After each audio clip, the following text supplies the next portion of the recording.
नमस्कार, कार्यक्रम मुद्दा में आपका स्वागत है। मैं हूं आपके साथ रविंद्र सिंह और आज बात होगी उद्धव बनाम शिंदे की, जो लगातार लड़ाई चली आ रही है। शिवसेना अध्यक्ष और महाराष्ट्र के पूर्व मुख्यमंत्री उद्धव ठाकरे ने बुधवार को कहा कि उनके नेतृत्व में महाविकास आघाड़ी गठबंधन का प्रयोग गलत नहीं था और लोगों ने इसका स्वागत भी किया था। शिवसेना प्रमुख ने कहा, 2019 में भाजपा ने तय की गई सभी चीजों को नकार कर झूठ की सारी हदें पार कर दी, इसलिए महाविकास आघाड़ी का जन्म हुआ। शिवसेना के मुखपत्र सामना को दिए अपने साक्षात्कार के दूसरे भाग में ठाकरे ने कहा कि वो न केवल महाराष्ट्र में स्थानीय निकाय चुनाव चाहते हैं बल्कि विधानसभा चुनाव भी चाहते हैं। ठाकरे ने दावा किया कि शिवसेना का एक बार फिर अपना मुख्यमंत्री होगा। वो पार्टी कैडर को फिर से जीवित करने के लिए राज्य का दौरा करेंगे। उन्होंने कहा कि मैं अगस्त से राज्य का दौरा करूंगा, मैं अधिकतम सदस्यता चाहता हूं। इस बीच बुधवार को 62 साल के हो गए ठाकरे ने कहा कि बीजेपी उन लोगों को सब कुछ दे रही है जो मुख्यमंत्री यानी शिवसेना के बागी एकनाथ शिंदे से लेकर विपक्ष के नेता के पद तक हैं। आपको बता दें कि आज शिंदे ने भी उद्धव ठाकरे को जन्मदिन की बधाई दी। हालांकि उन्होंने उद्धव को पार्टी प्रमुख ना कहकर पूर्व सीएम के रूप में संबोधित किया। जैसा कि आपको मालूम है कि पिछले महीने शिवसेना विधायक एकनाथ शिंदे ने पार्टी के 39 अन्य विधायकों और कुछ निर्दलीय विधायकों के साथ शिवसेना नेतृत्व के खिलाफ विद्रोह कर दिया, जिससे ठाकरे के नेतृत्व वाली सरकार गिर गई थी। शिंदे ने 30 जून को मुख्यमंत्री पद की शपथ ली थी और बीजेपी नेता देवेंद्र फडणवीस ने उप मुख्यमंत्री पद की शपथ ली थी। हालांकि अभी तक मंत्रिमंडल का विस्तार नहीं हो पाया है। इस बीच शिवसेना में जारी घमासान के बीच पार्टी के संस्थापक बाल ठाकरे की पुत्रवधू स्मिता ठाकरे ने मुख्यमंत्री एकनाथ शिंदे से मुलाकात की। शिवसेना में उद्धव के खिलाफ बगावत के बाद स्मिता ठाकरे परिवार की पहली सदस्य हैं जिन्होंने एकनाथ शिंदे से मुलाकात की है। शिंदे से स्मिता ठाकरे की मुलाकात के बाद सियासी गलियारों में अलग अलग तरह की चर्चाएं शुरू हो गई हैं। फिल्म निर्माता स्मिता ठाकरे ने मंगलवार को एकनाथ शिंदे से मुलाकात के बाद कहा कि वो शिवसेना के पुराने शिव सैनिक हैं। उन्होंने इसे एक शिष्टाचार मुलाकात बताया। दक्षिण मुंबई में सरकारी अतिथि गृह सह्याद्री में शिंदे से मुलाकात के बाद स्मिता ने संवाददाताओं से कहा, एकनाथ शिंदे एक पुराने शिव सैनिक हैं जो मुख्यमंत्री बन गए हैं। मैं यहाँ उन्हें बधाई देने आई हूँ। मैं उन्हें और उनके काम को पिछले कई सालों से जानती हूँ। ये शिष्टाचार मुलाकात थी। हम एक दूसरे को लंबे समय से जानते हैं, इसलिए मैं उनसे मिली। शिवसेना में बगावत के बारे में पूछे जाने पर स्मिता ने कहा कि वो इसके बारे में कुछ नहीं जानती क्योंकि वो राजनीति में नहीं है। स्मिता ने कहा कि मैं राजनीति में नहीं हूं, मैं इसके बारे में कुछ नहीं जानती। बाला साहब ठाकरे के 2 बेटे हैं, जयदेव और उद्धव। स्मिता ठाकरे बाला साहब के दूसरे बेटे जयदेव की पत्नी है। 1995 और 99 के दौरान शिवसेना में उनका ताकतवर रुतबा हुआ करता था। तो ये जो उद्धव बनाम शिंदे की जो खींचतान चल रही है शिवसेना को लेकर और सियासी गलियारों में स्मिता ठाकरे की शिंदे से मुलाकात के बाद जिस तरह की हलचल मची हुई है, उसको हम समझने की कोशिश करते हैं। हालांकि अभी कौन कितना मजबूत होगा ये भविष्य के गर्त में है, बिल्कुल स्पष्ट नहीं हुआ है, क्वेश्चन मार्क बना हुआ है। 3 खास मेहमान इस चर्चा में हमारे साथ शामिल हैं, उनसे हम चर्चा को आगे बढ़ाएंगे। कैप्टन आई सिंह, प्रवक्ता भारतीय जनता पार्टी, संजय द्विवेदी, प्रवक्ता शिवसेना और राहुल लांडे शिंदे समर्थक हैं, वो भी हमारे साथ जुड़े। आप तीनों मेहमानों का बहुत बहुत स्वागत है। और संजय द्विवेदी जी, स्मिता ठाकरे की मुलाकात होती है, इसको कैसे देखते हैं? और जिस तरह की गतिविधियां चल रही हैं फिलहाल, उसको लेकर सिर्फ आरोप प्रत्यारोप का दौर तो है, लेकिन जो स्टेबिलिटी आनी चाहिए सरकार में वो लगता नहीं है कि अभी आई है। देखिए, मैं आपकी सभी बातों का जवाब दे रहा हूँ। मुख्यमंत्री अतः प्रधानिक मुख्यमंत्री से मिलने सबको अधिकार है, वो कोई मिले चाहे स्मिता ठाकरे हो या थोड़ी हो, वो उनसे मिल सकते हैं। लेकिन जो बात अभी आपने एक बात कही कि अभी तक मंत्रिमंडल का विस्तार नहीं हुआ है, इसके पीछे का मैं सच बता दूं आपको कि देखिए, भारतीय जनता पार्टी को उद्धव सरकार गिराने की जल्दबाजी थी क्योंकि उनके 2.5 साल उनके पेट में दर्द हो रहा था कि सरकार कैसे चल रही है। हमारे कुछ जो नेता हैं उन्होंने गद्दारी संगठन से करके उन्होंने माननीय फडणवीस को समर्थन देकर सरकार बना दी। अब इसे पेश कहां से आप देख लीजिए मेरी बात। देखिए, दल बदल कानून है, संवैधानिक मान्यताएं हैं, जब डिप्टी स्पीकर ने नोटिस इनको जारी किया 16 विधायकों को, तो ये लोग सुप्रीम कोर्ट चले गए ये कहते हुए सर अविश्वास प्रस्ताव हमने दिया हुआ है, इसलिए हम सुप्रीम कोर्ट आए हैं सर, और हमको समय कम मिला। ठीक है, सुप्रीम कोर्ट ने कहा ठीक है 12 तक आप जो अपना देंगे और 12 को निर्णय देंगे हमारे डिप्टी स्पीकर। ठीक। अब जिनके खिलाफ अविश्वास प्रस्ताव था डिप्टी स्पीकर के पास, उन्हीं के द्वारा इन्होंने स्पीकर की चुनाव कराया। दूसरा जो दरबदल कानून बिल्कुल साफ लिखा हुआ है कि आप देखिए ये दरबदल कानून का निर्णय में नहीं हुआ, ये तो इतिहास चला रहा है। अटल बिहारी वाजपेयी जी ने भी भारतीय जनता पार्टी बनाई थी, इंदिरा गांधी ने कांग्रेस आई बनाई थी, और तमाम दल ऐसे हैं जो टूटे, हमारे संग राज ठाकरे भी टूटे थे, जो शायद उनका जो कैलिबर था या उनकी जो मान्यता थी वो शायद शिंदे से कहीं ज्यादा थी। लेकिन क्या हुआ आखिरी में, वो उन्होंने अलग पार्टी बना के अपना काम कर रहे हैं, वो अपना काम कर रहे हैं, हम काम कर रहे हैं। अब जनता देखती है कि कौन पार्टी। वो किसी भी बात को लेकर सुप्रीम कोर्ट तो गए, अगर आपको लगता है कि कहीं गड़बड़ है, गड़बड़ झाला है, कमी रह गई है, सुप्रीम कोर्ट के संज्ञान में पूरी बात नहीं आई है, तो उन तथ्यों को लेकर आप भी जा सकते हैं। आप भी हो, आपको कोर्ट पर तो विश्वास होगा ना। आप म्यूट हो गए शायद, अपनी आपकी वॉइस हम तक नहीं पहुंच रही। जी जी जी, किससे? मैं राहुल लोंडे बात कर रहा हूँ। जी राहुल जी, एक मिनट, संजय जी की बात अभी पूरी नहीं, मैं आ रहा हूँ फिर उसके बाद आपके पास। जी संजय द्विवेदी जी, आपकी आवाज म्यूट हो गई है, आप म्यूट हटाइए अपना, फिर आप। संजय जी, उनका संपर्क कट गया है। जी राहुल जी बताइए क्या कहना चाहेंगे आप, फिर मैं पहुंचता हूं कैप्टन साहब। नहीं, आपने जो मैं आपका आभार व्यक्त करता हूं कि आपने मुझे बोलने का मौका दिया है। लेकिन आपने शिंदे समर्थक करके मेरा नाम डाला राहुल लोंडे, लेकिन मैं यहाँ पे बताना चाहता हूँ मैं शिंदे समर्थक नहीं, एकनाथ शिंदे साहब की जो शिवसेना पार्टी ओरिजिनल जो प्रवक्ता कैसे से आपसे बात कर रहा हूँ। इसलिए शिंदे समर्थक, इसके ऊपर ही मेरा पहला एक सवाल है कि शिंदे समर्थक नहीं, एकनाथ शिंदे साहब जो शिवसेना प्रमुख बाला साहब ठाकरे में हिंदुत्व विचार पे जिन्होंने बनाई थी, और वो हिंदुत्व के विचार ही एकनाथ शिंदे साहब आगे लेके जा रहे हैं पूरे दुनिया में, देश में। उस शिवसेना का मैं एक प्रवक्ता हूँ, इस हैसियत से मैं आपसे बात कर रहा हूँ। चलिए, प्रवक्ता होने के नाते, समर्थक होने के नाते, चलिए समर्थक होने के नाते अगर आप बात कर रहे हैं, तब भी जिस तरह की गतिविधियां हुई, बाला साहब ठाकरे को वो पसंद आती, वो इससे खुश होते। देखिए, बाला साहब ठाकरे जी ने 1966 में 19 जून 1967 में शिवसेना की स्थापना की, वो मराठी मुद्दे पे की।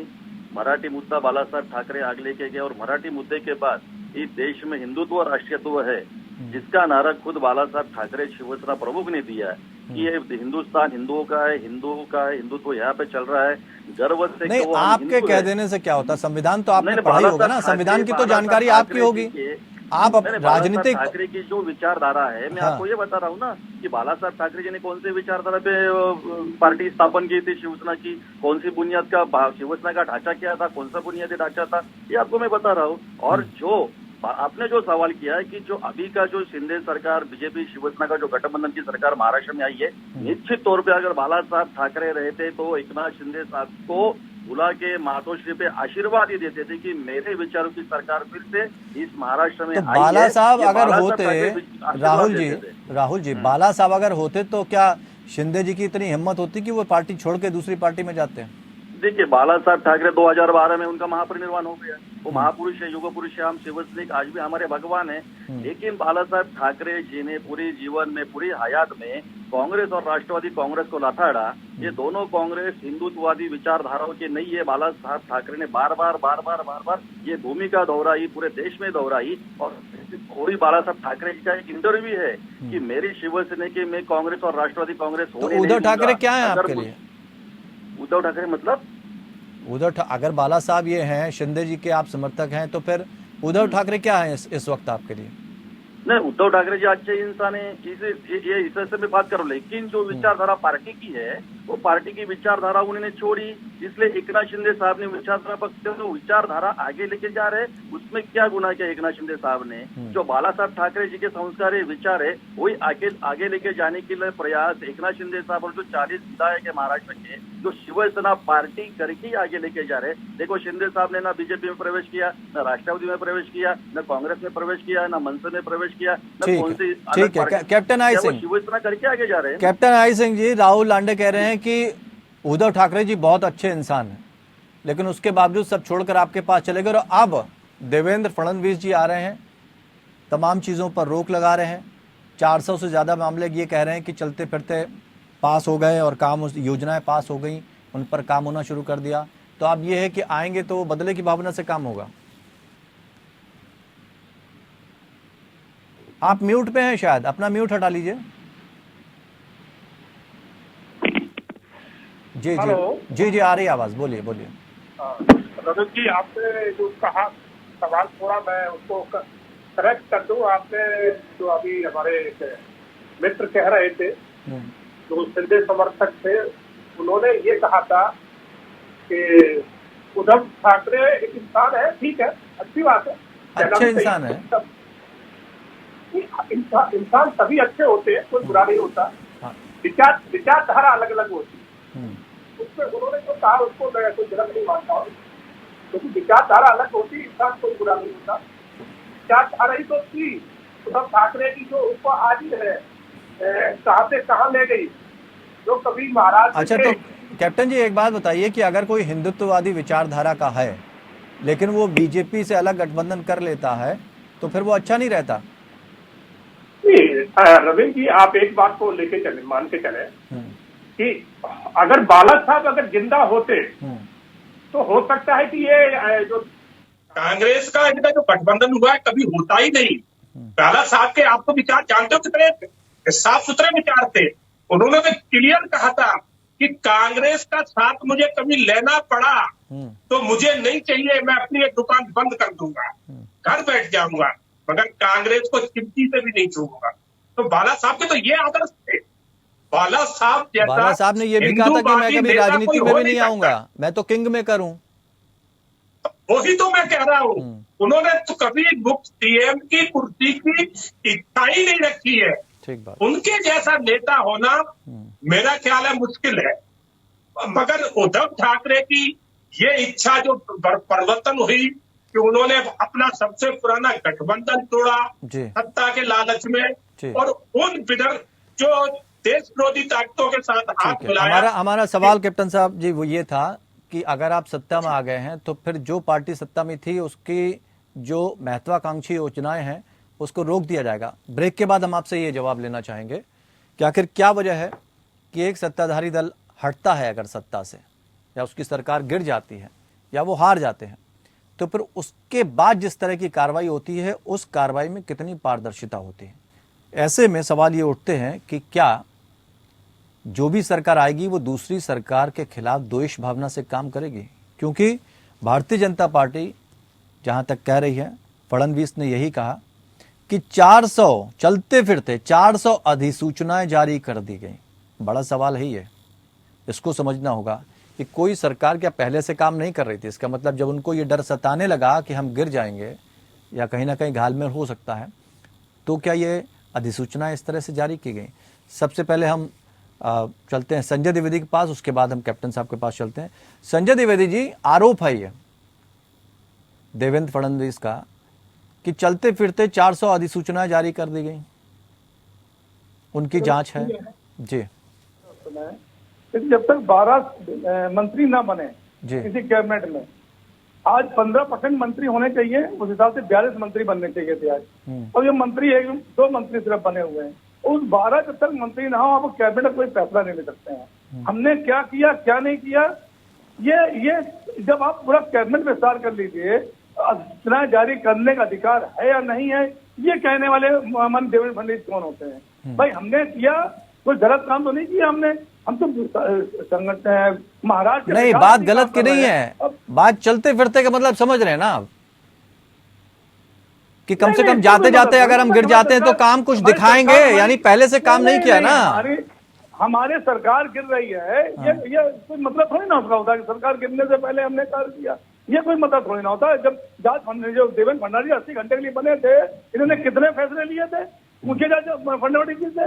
ये देखिए, आरोप लगाना अलग बात है और काम करना अलग बात है। मैं तो कर रहा हूँ, संवैधानिक सरकार है, कल की सरकार अगर गिर जाती है तो आपके शिंदे जी शिंदे जी बनेंगे कि साहब शिंदे जी हमारे पास आए थे, भारतीय जनता पार्टी को मतलब नहीं हुआ। आज जो भी कार्य हो रहा महाराष्ट्र में सरकार द्वारा, वो देवेंद्र फडणवीस जी कर रहे हैं। शिंदे कहाँ कर रहे हैं, मुझे दिखा दिए किसी। कैप्टन आई सिंह, तो रबड़ स्टैंप, सरकार बन नहीं पा रही, मंत्री तय नहीं हो पा रहे हैं, जो मुख्यमंत्री है उसके हाथ में पावर ही नहीं है, देवेंद्र फडणवीस जी सरकार चला रहे हैं। मैं वही तो आपसे कह रहा हूँ, स्थिति क्या है? आपसे वही कह रहा हूँ। तो ये स्थिति क्या है? ये तो हमारा महाराष्ट्र तो मैंने जो विकास हुआ है। ठीक है, जवाब ले लें संजय जी, जवाब ले लें संजय जी, जवाब ले लें जी। रविंद्र जी, बिल्कुल सरकार का गठन होगा, बहुत बिल्कुल एक तसल्ली पूर्वक होगा। 26 दिन से ऊपर हो गए सर। नहीं, थोड़ा समय तो लगता है। अगर अच्छी सरकार बनाना है, हमने कोई तिहाड़ी सरकार थोड़ी जोड़ के बनाना है कि किसी को भी उठा के जोड़ दो, फिर बाद में पता चले कि 100 करोड़ की वसूलियों वाला जो काम होता था, तो हमारे यहाँ वो तो काम होता नहीं है।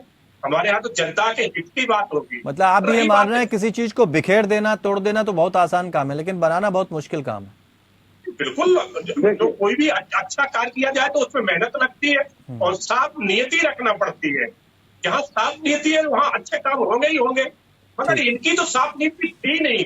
आप सोचिए कि 2.5 साल इन्होंने सरकार चलाई, 2.5 साल में कोई फैसले नहीं लिए। वो तो कह रहे हैं हमने 400 अधिसूचनाएं जो जारी की, तो कुछ तो सोच के किया होगा, आप उसको क्यों रोकने की कोशिश कर रहे हैं? तो ये आप रविंद्र जी देखिए, ये की कब इन्होंने, जब इनकी सरकार गिर गई, इनके विधायक इन्हें छोड़ के चले गए, विधायक इनसे बहुत दूर जा चुके थे। उस टाइम इन्होंने ये जारी की सूचना, उस टाइम तो उनको वैसे ही अधिकार नहीं बनता है। ठीक है राहुल जी, भारतीय जनता पार्टी के साथ जिस तरह, एक मिनट आ रहे हैं संजय जी, आ रहे हैं संजय जी, एक मिनट। राहुल जी, भारतीय जनता पार्टी जिस तरह की बात कह रही, सहमत हैं आप उससे? नियत सही होनी चाहिए, तो उद्धव ठाकरे की नियत खराब थी। राहुल, आवाज पहुंच रही है आप तक? चलिए कोई बात नहीं, संजय जी बताइए। हेलो, बहुत अच्छी बात है कि अभी एक मिनट संजय जी, एक मिनट, राहुल जी तक आवाज पहुंच रही है, राहुल जी तक आवाज। राहुल जी, जो आपने ब्रेक से जाने के पहले एक बात की थी कि चलते फिरते 400 अधिसूचनाएं निकाली गत सरकार ने। नहीं, पहले इस बात का जवाब दे दीजिए, जो बात कैप्टन आई सिंह ने कही है कि नियत साफ होनी चाहिए, तो उद्धव ठाकरे की नियत खराब थी क्या? नहीं, मुझे यही कहना है कि 2.5 साल की सरकार चलाई है, 2.5 साल की जो अभी जो संजय द्विवेदी जो बात करे, मतलब उनका भी नाम संजय और संजय राउत, उन दोनों में फर्क ही नहीं मुझे लग रहा है। संजय राउत जो बोल रहे, संजय द्विवेदी वही बोल रहे। अगर शिंदे साहब के ऊपर रबर स्टैम्प का आरोप 20 दिन में लगा रहे, तो पिछले 2.5 साल में उद्धव साहब ने, कांग्रेस और राष्ट्रवादी कांग्रेस ने उद्धव साहब को कितना दबाया। मुख्यमंत्री उद्धव साहब थे, लेकिन दौरे कर रहे थे Ajit Pawar DCM, Jayant Patil, Dilip Walse Patil, remote control Sharad Pawar करता, शरद पवार साहब के पीछे पूछे बिना कोई काम नहीं होता था। मुझे जो संजय, तो वो तो उद्धव कह रहे हैं कि अगर आपको किसी तरह की प्रॉब्लम थी, एक बार तो आप हमसे कहते, एक बार तो रखते। अब तो 400 अधिसूचनाएं निकाली 10 दिनों में, 5 दिनों में, 4 दिनों में। तो संजय जी को मेरा सवाल है कि संजय जी को मेरा एक सवाल है द्विवेदी जी से कि 400 अधिसूचना में 2.5 साल में विधायक काम बताइए कि पिछले सरकार ने 2.5 साल में महाराष्ट्र में विधायक काम। मैं जवाब दे रहा हूँ। ठीक है, राहुल जवाब ले लेते हैं, राहुल जवाब ले लेते हैं। फिर मैं लेता हूँ जवाब फिर। जी हाँ संजय, मैं 2 बातें कहूंगा। पहली बात जो उन्होंने कही कि जब तक मंत्रिमंडल में गठन न हो जाए, तब तक आपकी सरकार भी अभी अधूरी है, आपकी सरकार भी अभी पेट में फंसी हुई है। और जो दूसरी बात ये कह रहे हैं, आप समझिए मेरी बात, कि आज जो इनके दीपक केलकर जी उनके प्रवक्ता है, मेरी आमने सामने एक डिबेट में बातचीत हुई, उन्होंने कहा था एनसीपी के दबाव में काम कर रही थी, जो आज ये भी कह रहे हैं। तो क्या भारतीय जनता पार्टी के दबाव में काम नहीं? हम तो जितने वीडियो देख रहे हैं। नहीं, मेरा सवाल अलग है आपसे, आप अलग जवाब दे रहे हैं। मेरा सवाल ये है कि 2.5 साल में पिछले सरकार ने ऐसे कौन से विधायक काम किए हैं? ये 400 अधिसूचनाएं निकली, एक अधिसूचना महाराष्ट्र के 13 करोड़ जनता के हित में बात की 2.5 साल सरकार ने कौन सा ऐसा बड़ा डिसीजन लिया कि महाराष्ट्र में जो 13 करोड़ जनता रह रही है उनके लिए 400 GR में से, अधिसूचना में से कौन सा GR अच्छा था? नहीं तो 2.5 साल में तो आप भी तो थे ना भाई। अरे बताइए, मैंने आपको पूछा आप 400 वो यही कह रहे हैं, राहुल आंडे यही कह रहे हैं कि हमने इसीलिए तो छोड़ा आपको। मैं आपके मंत्री में थे संजय जी, मतलब क्या मंत्री नहीं थे क्या वो? संजय जी, मंत्री नहीं थे क्या वो? संजय जी, नहीं मंत्री नहीं थे क्या? संजय, उद्धव ठाकरे को मानता नहीं दी थी एनसीपी कांग्रेस सरकार बनाने के लिए। संजय जी, राहुल लांडे ये कहना चाह रहे हैं कि हमने आपका साथ इसीलिए छोड़ा क्योंकि आपका जो रिमोट कंट्रोल था पार्टी का वो तो शरद पवार के हाथों में था। तो आप तो रिमोट कंट्रोल देवेंद्र फडणवीस पर बीजेपी के पास है, दिल्ली बार बार जा रहे हैं। संजय जी, अभी दिल्ली 26 दिन हो गए, आपको मुझे 2 मिनट मौका दीजिए।